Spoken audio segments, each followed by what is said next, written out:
If you're in the middle of narcissistic abuse or you're just past it and you're going through the recovery phase, there are some things that you have to remember, and that's exactly what we're talking about today at queenbeing.com. I'm going to share with you a series of things that you must remember if you're going to get through this in one piece. So let's get started.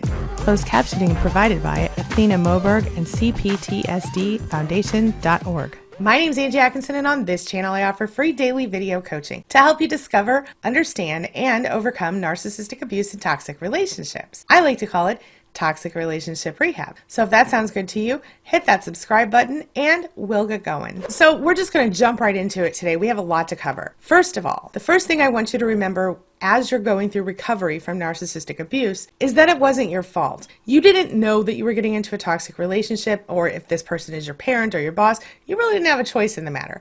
But what you can do now is, now that you know better, you can do better. And you can start to separate yourself mentally, emotionally, and otherwise from people in your life who are toxic. The next thing I want you to remember is that you've got to try to believe in yourself. You've got to try to be strong for yourself and anyone else who depends on you in your life. Whether we're talking about your children, your friends, your family members, whatever, you need to figure out a way to stay strong so that you can keep moving forward. It's okay to take time to grieve, but when you're ready, set an end date on your grieving and start moving forward. The next thing I want you to remember is that a narcissist has an opinion that is based on their own faults. Their opinions are always sort of clouded by their own limitations. So anything that your narcissist said to you isn't necessarily true.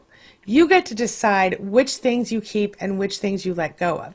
If a narcissist told you something bad about yourself, you can choose to let that thing go and create a new reality for yourself. It's not anything that you did wrong or could have done better. When the narcissist compares you to other people, say their exes or other kids if you were a kid with a narcissistic parent, if they compare you to other people like that, just remember that they're not really saying anything about you. What they're really saying is you're just someone else I have no obligation to please or make happy. And you know, if this person is somebody that you're romantically involved with, or they're a friend or something like that, just nod your head and walk away, if that's an option for you. I know that sounds too simple, but somebody who isn't going to care about how you feel is never going to care about how you feel. I need you to remember that. When the narcissist tells you things about yourself that are horrible and they make you feel bad, you need to remember that it isn't because those things are true.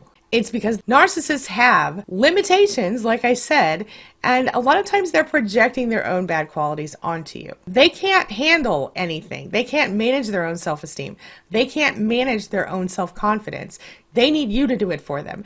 They need the supply that you give them to hold them up on a pedestal. On the plus side, if you do end a relationship with a narcissist, you won't be their emotional dumpster anymore, and that, my friend, is a beautiful thing. If your narcissist was cheating on you, it's not your fault. It has nothing to do with you. You didn't cause your narcissist to cheat. You didn't cause your narcissist to betray you. You cannot control your narcissist, and unfortunately, you can't help your narcissist heal. You have to accept the narcissist for what they are, and what they are is an unchanging, non-empathetic, attention-seeking, attention-grabbing, rude-ass person. Regardless of what you were shown in the beginning, you know now the mask is off.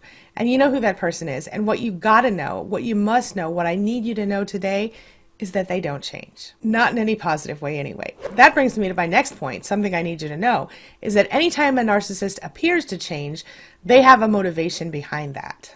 And let's say that the narcissist leaves you, say it's a romantic situation, and they move on with a new person. That new person, despite what you think, is not going to get a better life than you. They're not getting a better deal. You didn't fix all the broken things in the narcissist and then send them on to use those things on a new person. The only thing that's different is that the situation is new and the narcissist is starting the cycle again. The cycle will be similar to, or even identical to, what you went through.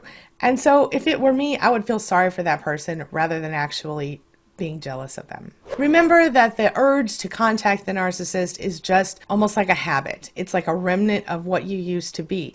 Your brain fires in certain ways, and when you spend many, many years with a person, your brain is going to continue to want to know how's that person doing. So it's like if you always took a certain route home from work, and now you have to take a new route home from work. It's the same concept. So if you find yourself feeling like, oh my gosh, I want to call the narcissist, think of a new behavior to replace that with. Maybe that's the time you take and journal, or that's the time you go for a walk, or you work out, or whatever. Just like the old route you used to take home that you kind of did without even thinking, It's going to take you a minute to get used to the new route, and you might have to practice it a few times before it becomes automatic. But give yourself the time to do that, because I promise you it is worth the trouble.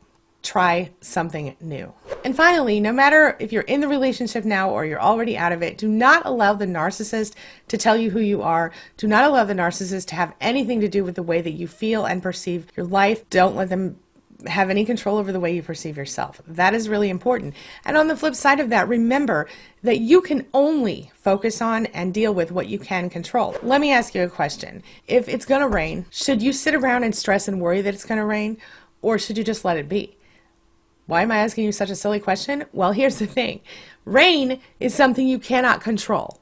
Okay? It's gonna rain or it's not. It's nothing to do with you. This is exactly how you have to see your whole world. If you sit around and you stress because it might rain, you're causing yourself physical damage, mental damage. Things are becoming a problem, emotional trauma, all these things.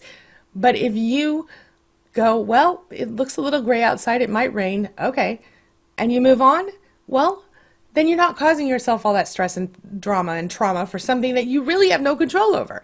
I'm looking outside, it looks like it might rain. I'm okay with it. You know what I'm saying?